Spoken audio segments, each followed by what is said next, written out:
Hello friends, welcome to Naga's kitchen.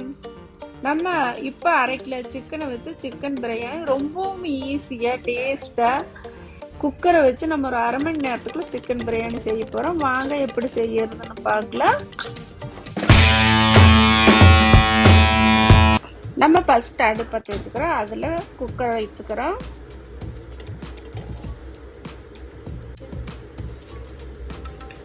ரெண்டு கரண்டி oil,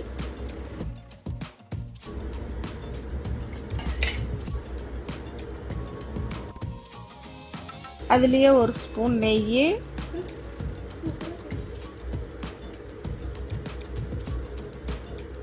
ரெண்டு சூடானதுக்கு அப்புறம் 4 கிராம்பு,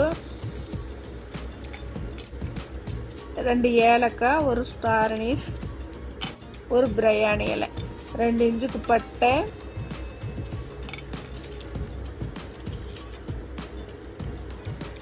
இதெல்லாம் சேர்த்து நல்லா இது ஒரு மணம் வர வரைக்கும் வறுத்து விட்டுட்டு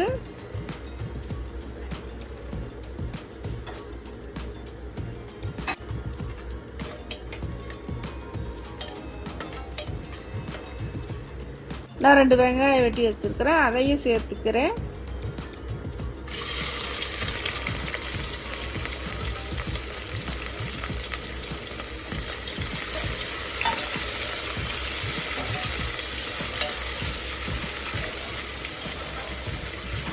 இந்த மாதிரி பொன்னிறமா செவந்த வர வரைக்கும் வதக்கி விட்டுட்டு அதுல நம்ம இப்போ மிளகாத்தூள் சேர்த்துக்குவோம். 3 ஸ்பூன் தனி மிளகாத்தூள்,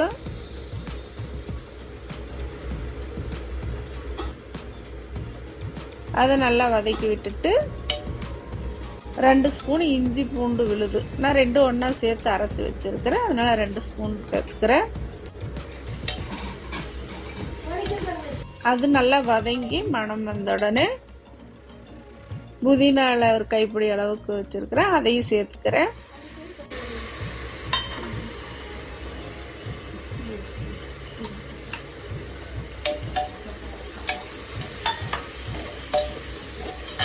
அதை வதக்கிட்டு இப்ப 4 பச்சை மிளகாய் வெட்டி வச்சுட்டு அதையும் சேர்த்துக்கிறேன்.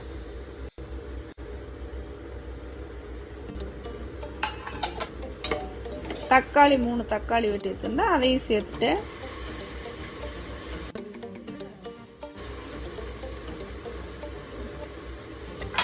சேர்த்து நல்லா வதக்கி விட்டு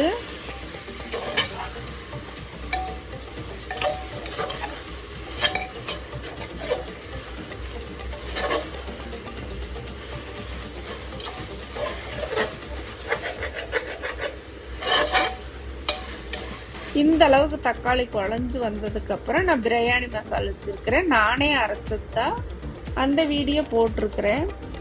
அதுல இருந்து 2 ஸ்பூன் சேர்த்துக்குவோம்.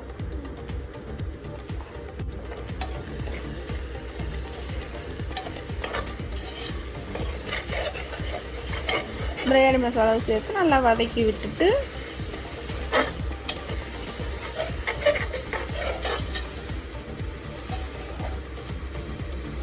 இப்போ மல்லி இலை, அது ஒரு கைப்பிடி அளவுக்கு வச்சிருக்கிறேன், அதையும் சேர்த்துக்கிறேன். அதையும் வதக்கி விட்டுட்டு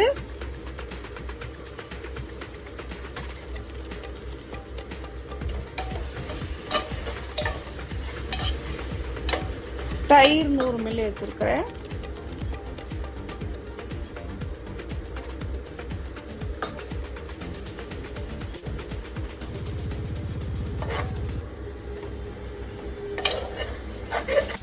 தயிர் நல்லா வதங்கினதுக்கு அப்புறம் நல்லா எண்ணெய் பிரிஞ்சு வந்ததுக்கு அப்புறம் நம்ம இப்போ சிக்கனை சேர்த்துக்குவோம். சிக்கன் 1/2 கிலோ வாங்கி நான் நல்லா கழுவி வச்சிருக்கிறேன். நாங்கள் போன்லெஸ் பீஸ் தான் சேர்த்துறேன். நீங்கள் எப்படி லெக் பீஸ் சேர்த்துறீங்களா, உங்களுக்கு என்ன பிடிக்குமோ அந்த மாதிரி சேர்த்துக்கலாம்.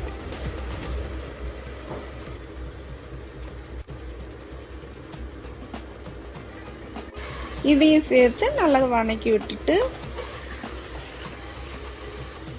இப்போ நம்ம சிக்கன் பிரியாணிக்கு தேவையான அளவு உப்பு சேர்த்துக்கிறோம்.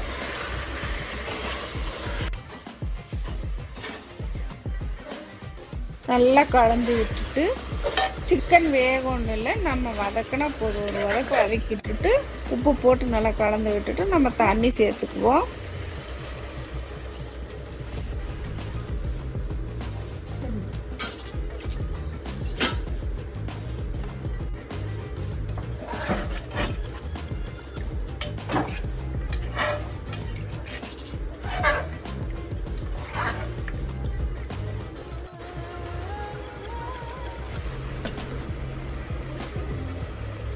பார்த்துட்டு நல்லா மூடி வச்சு நல்லா இந்த மாதிரி கொதிச்சு வந்ததுக்கப்புறம்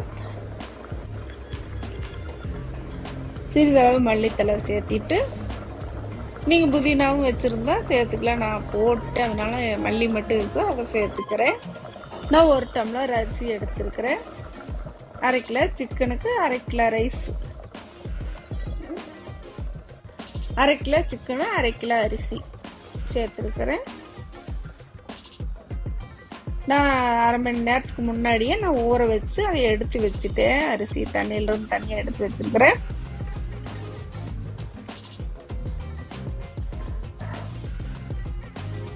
ஒரு டம்ளர் அரிசிக்கு 2 டம்ளர் தண்ணி சேர்த்துக்குவோம். இந்த சமயத்தில் நம்ம தண்ணி சேர்த்துட்டு உப்பெல்லாம் கரெக்டாக இருக்குதான்னு பார்த்துக்குவோம். நீங்கள் இந்த சமயத்தில் உங்களுக்கு புளி பத்தினாலும் சேர்த்துக்கலாம், உப்பு பத்தலைனாலும் சேர்த்துக்கலாம். நல்லா கலந்து விட்டு இப்போ கொதி வந்துருச்சு. நம்ம மூடி வச்சுக்குவோம். அவ்வளோதாங்க. இப்போ மூடி 2 விசில் வந்தால் போதும். நம்மளுக்கு சுவையான சிக்கன் பிரியாணி தயார்.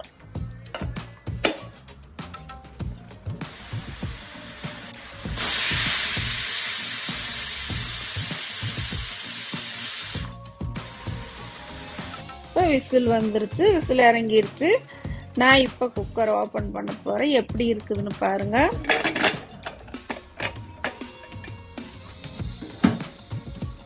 பார்த்தீங்களா ஃப்ரெண்ட்ஸ், சுவையான சிக்கன் பிரியாணி 1/2 மணி நேரத்தில் தயாராகிடுச்சு. இது எப்படி இருக்குதுன்னு பாருங்க. நல்லா சாப்பாடு பஞ்சு மாதிரி இருக்கு. குழந்தைகளுக்கு பிடிக்கும், வயசானவங்களும் சாப்பிடலாம், நம்மளும் சாப்பிடலாம். நல்லா டேஸ்டா இருக்கு ஃப்ரெண்ட்ஸ். எப்படி உதிரி உதிரியா இருக்குதுன்னு பாருங்க. 1 டம்ளர் அரிசிக்கு 2 டம்ளர் தண்ணி சேர்த்தேன். பாருங்க ஃப்ரெண்ட்ஸ், தண்ணி இருக்குதான் நான் 2 டம்ளர் ஊற்றினேன். எப்படி குக்கர்ல விட்டுல. இப்போ நம்மளுக்கு சுவையான சிக்கன் பிரியாணி தயாராகிருக்குங்க ஃப்ரெண்ட்ஸ். நீங்களும் இதே மாதிரி செஞ்சு சாப்பிட்டு பார்த்து எப்படி இருக்குன்னு கமெண்ட் பண்ணுங்க ஃப்ரெண்ட்ஸ். எங்களுக்கு இப்போ சிக்கன் பிரியாணி தயார். நாங்கள் இப்போ சாப்பிட போகிறோம். நீங்களும் இதே அளவில் செஞ்சு சாப்பிட்டு பார்த்துட்டு எப்படி இருக்குன்னு கமெண்ட் பண்ணுங்க ஃப்ரெண்ட்ஸ்.